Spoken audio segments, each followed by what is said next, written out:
हजरात, इससे पहले अपडेट में जो मैंने कहा था हो गया। दोस्तों, अरब देशों की हवा निकल गई और गिड़गिड़ा रहे हैं, रिक्वेस्ट कर रहे हैं और प्रेशर बना रहे हैं। व्हाइट स्ट्रीट जर्नल ने भी लिख दिया है। आपके पास वो आए ना आए, हमारे पास पूरा इनपुट है भैया। सऊदी अरब, कतर, यूएई और इसके अलावा दूसरे और अरब देश हैं जो डोनाल्ड ट्रंप पर और उनकी सरकार पर प्रेशर बना रहे हैं कि बापा ईरान पर, तेहरान पर स्ट्राइक मत करना, ईरान पर हमला मत करना। सुनिए दोस्तों, मोहतरम हजरात, अमेरिका से तमाम अरब देश भीख मांग रहे हैं, प्रेशर बना रहे हैं, हमला मत करना, क्योंकि 85 साल के एक बूढ़े ने बता दिया था पहले ही कि राजा की जान तोते में है, और ये तोता एक नहीं है, ये बहुत सारे तोते हैं, जैसे सऊदी अरब, यूएई, बहरीन, कतर, सब, और ऊपर से भैया इजराइल तो है ही सबसे बड़ा तोता। और अभी कल के बयान ने जो ईरान की तरफ से दिया गया था, सारे अरब देशों को पहाड़ी की चोटी पर छुपने को मजबूर कर दिया है, जैसे इतिहास में हुआ है। हजरात, जब ईरान ने धमकी दी कि अगर अमेरिका ने हम पर हमला किया और जिस भी बेस से हमला हुआ, अरब और गल्फ के इलाकों में कोई भी अमेरिकी बेस पर हलचल नजर आई और वहां से कुछ हुआ, तो हम नहीं देखेंगे कि सामने वाला कौन है, हम उसके मुल्क में जो अमेरिका का बेस होगा उड़ा देंगे। और अगर एक भी हमला हम पर हुआ तो पूरे इलाके में जितने भी अमेरिका के बेस हैं, यानी अरब देशों में जहां जहां बेस हैं, जिस भी देश में, तमाम अरब देश में, भाई ईरान सब जगह हमला करेगा। इस धमकी के बाद अरब देश जो अभी तक खुश हो रहे थे कि हाँ ईरान पर हमला, फौरन चूतर टाइट हो गए, भीचली टांगे उन्होंने, अरे बाप रे बाप अब क्या होगा। और दोस्तों, अमेरिका के आगे गिड़गिड़ा रहे हैं, हमला मत करना पापा, वल्लाह बीबी, हमला मत करना कभी भी। अब देखना यह है कि ट्रंप की जो नाक की बात है, क्योंकि ट्रंप इसके बावजूद कह रहा है कि हमला करूंगा, लेकिन यह कितनी बड़ी बात है कि अरब देशों की हवा टाइट है। हजरात, पता है क्या कहा है यूएई ने कि हमला मत कीजिएगा। सऊदी अरब ने भी कहा है हमला, क्योंकि अगर आपने हमला किया और ईरान जब पलटवार करेगा तो हमारी शिपिंग, हमारे जो टैंकर, हमारा ट्रेड और हमारा इंफ्रास्ट्रक्चर सब बर्बाद हो जाएगा और सब पर इफेक्ट पड़ेगा इस चीज का।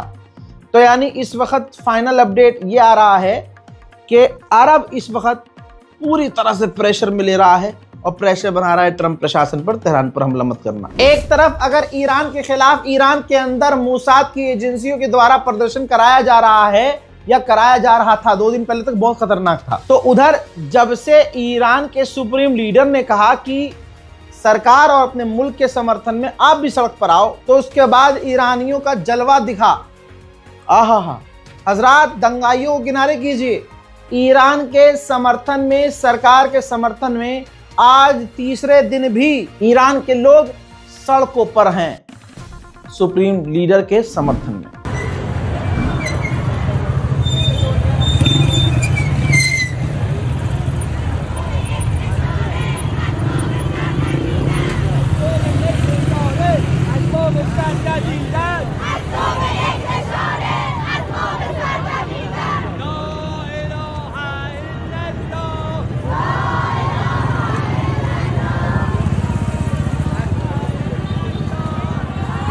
अपडेट यह आ रहा है कि ईरान के विदेश मंत्री ने पाकिस्तान के विदेश मंत्री से फोन पर बात करके तमाम हालात शेयर किए हैं और कहा जा रहा है कि पाकिस्तान भी कहीं ना कहीं ईरान का ही साथ दे रहा है। उधर जो ये इससे ज्यादा कुछ कर नहीं सा, हमला करने का गूदा नहीं है, यूरोप में तो बिल्कुल नहीं है। इनके बस में बस यही है जो ऐलान किया है। यूरोपीय यूनियन के चीफ ने कहा है कि हम ईरान पर और पाबंदी लगाएंगे। तुम्हारे हिसाब से ईरान की करेंसी 0/0 हो चुकी है, तो फिर पाबंदी लगा के करोगे क्या? Gob gob. उधर ईरान को एक बार फिर से बड़ी कामयाबी मिली है। ईरान ने खुलासा किया है, दावा किया है कि हमने बहुत सारे हथियारों को जब्त किया है जो हथियार अमेरिकी मेड थे। यानी ईरान के पास सबूत आ चुका है और दुनिया अब देख रही है कि हथियार तक अमेरिका ईरान के आतंकवादियों को, प्रदर्शनकारियों को भेज रहा है। इससे पहले भी बता चुका हूं, इस रिपोर्ट में फिर बता रहा हूं, क्योंकि यह बात इग्नोर नहीं की जा सकती। अमेरिका को अच्छे से पता है कि जब अरब देश मना कर रहे हैं, कोई साथ नहीं दे रहा है, सब मना कर रहे हैं हमला ना करो, तो फिर हमें यानी अमेरिका को हमला ऐसा करना होगा कि ईरान किसी काबिल न बचे। यानी ईरान पर इतना बड़ा हमला किया जाए कि ईरान न इजराइल पर, न अपने किसी दूसरे अरब देश के ऊपर हमला करे, न किसी मिलिट्री बेस को टारगेट बना पाए, और ऐसा हमला हो कि तुरंत ईरान की रिजीम गिर जाए। अभी भी इन तमाम अपडेट के बाद मेरे पास यह खबर आ रही है कि इस वक्त ट्रंप यही प्लान कर रहे हैं, इसीलिए समय लग रहा है कि ईरान पर इतना बड़ा हमला किया जाए कि ईरान किसी काबिल न रहे। सोचिए, मिडिल ईस्ट का जो एनवॉय अमेरिका का है, उसने शाह रजा पहलवी जो देश से निकाला हुआ है ईरान ने, और वो ईरान पर कब्जा चाहता है, उससे बात की है, मुलाकात की है।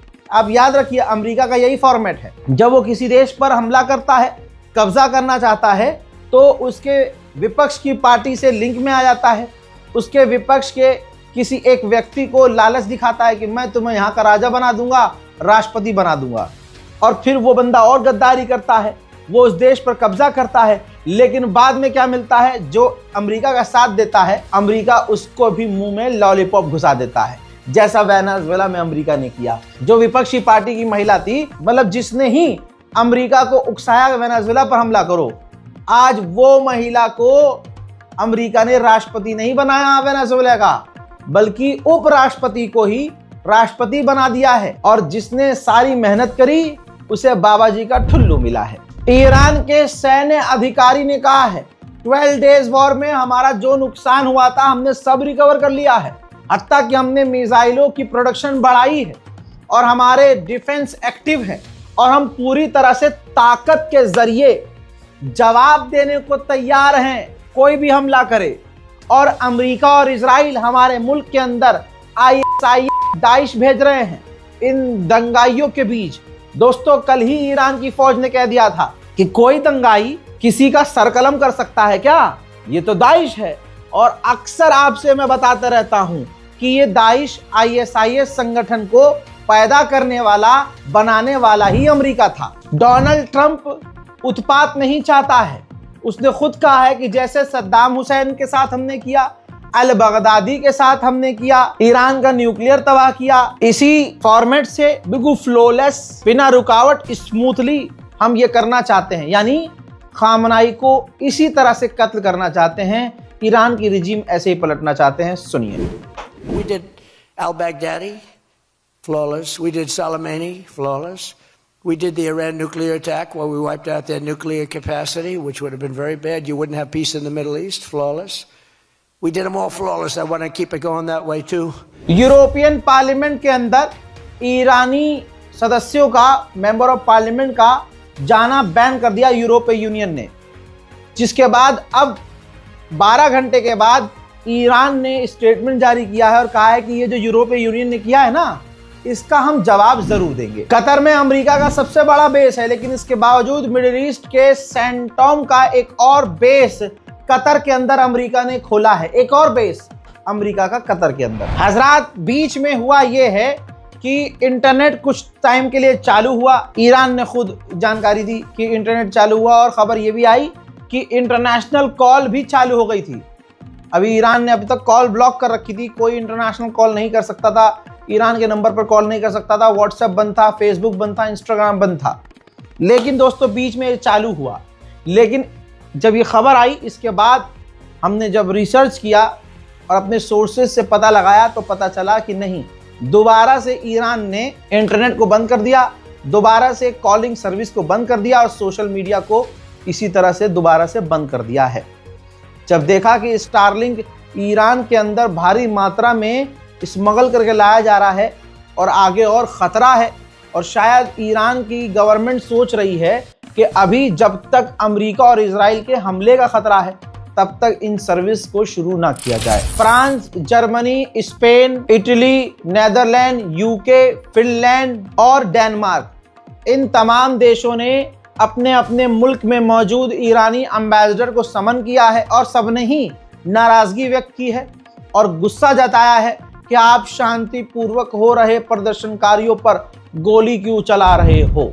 हजरात, यहाँ भारत में बहुत सारे गूखोर नस्ल के जो लोग हैं, जो मोदी के भक्त हैं, ये पूरी तरह से देश बर्बाद करके मानेंगे और करवा के मानेंगे। हजरात, भारत के अंदर बहुत सारे हिंदू ऐसे हैं जो ईरान पर हमले के लिए इंतजार कर रहे हैं और ईरान में जो प्रदर्शन हो रहा है उसको सपोर्ट कर रहे हैं। ना इनका वहाँ कोई सनातन, ना सनातनी, ना वहाँ कोई हिंदू, ना इनका कोई वहाँ मतलब। हजरात, आजकल के हिंदुओं को ज्यादातर दिक्कत बस मुसलमान और इस्लाम से है, और जहां मुसलमान पिट रहा हो, इस्लाम बदनाम हो रहा हो, ये तुरंत उस जगह के प्रधानमंत्री, राष्ट्रपति को अपना बाप बना लेते हैं। अब दिक्कत ये है, जितने कंफ्यूज, जितने जलील भारत का ये अंधभक्त समाज है, दुनिया का कुत्तों और सुअरों का झुंड भी इतना गंदा और जलील नहीं होगा। कैसे भाई? ये तो ईरान के राष्ट्रपति, ईरान के रक्षा मंत्री किसी के साथ नहीं है, जबकि ईरान की सरकार भारत से ट्रेड करती है। ईरान के चाबहार पोर्ट का हम इस्तेमाल करते हैं दूसरे दुनिया के छोर तक जाने के लिए। अब पहले ताज़ा जानकारी जान लीजिए भाई, मिलियंस ऑफ टन में करोड़ों रुपए का हम चावल एक्सपोर्ट करते हैं, खरीदता है हमसे ईरान, एक्सपोर्ट करते हैं हम ईरान को। अब वो चावल मिलियंस ऑफ बिलियंस के पैकेट फंस गए हैं, ईरान तक नहीं पहुंच पा रहे हैं, और ऊपर से अमेरिका ने धमकी दे दी है कि जो भी ईरान से ट्रेड करेगा 25% टैरिफ लगाएंगे। यानी पहले से हम पर 500% टैरिफ की धमकी प्लस 25% और टैरिफ की धमकी। अब आप देखिए, इसके बावजूद मोदी के ये चाहने वाले हैं, वो चाह रहे हैं कि हाँ ईरान बर्बाद हो जाए, सरकार गिर जाए। फायदा क्या होगा? योगी आदित्यनाथ वहां के राजा बनेंगे। यही औकात है इनकी। सालों के पास खाने के लिए खाना नहीं है, अबे सांस लेने के लिए हवा नहीं है साफ, पीने तक के लिए साफ पानी नहीं है, और इंतजार कर रहे हैं ईरान पर हमले का। वाह भाई वाह, इसे कहते हैं गोबर की शक्ति, अच्छे अच्छे दिमाग को कर दे खराब। ला ला ला। अब सुनिए, ट्रंप बार बार एलन मस्क से बात कर रहे थे। अब एलन मस्क ने स्टारलिंक की सर्विस को पूरे ईरान में फ्री कर दिया, पूरे ईरान में। समझ रहे हो आप? अगर कोई हिंदू उछकता कूदता हुआ सोच रहा हो कि हाँ यार ये ईरान की सरकार गिरनी चाहिए और ऐसे ही जो हो रहा है सही ऐसे ही होना चाहिए, तो कल को जब अमेरिका और भारत का टकराव बढ़ेगा और जब भारत के हालात खराब होंगे और तब एलन मस्क ट्रंप के इशारे पर भारत में स्टारलिंक को फ्री कर देगा, तो फिर घोप घोप घोप घोप मत करना, समझ रहे हो?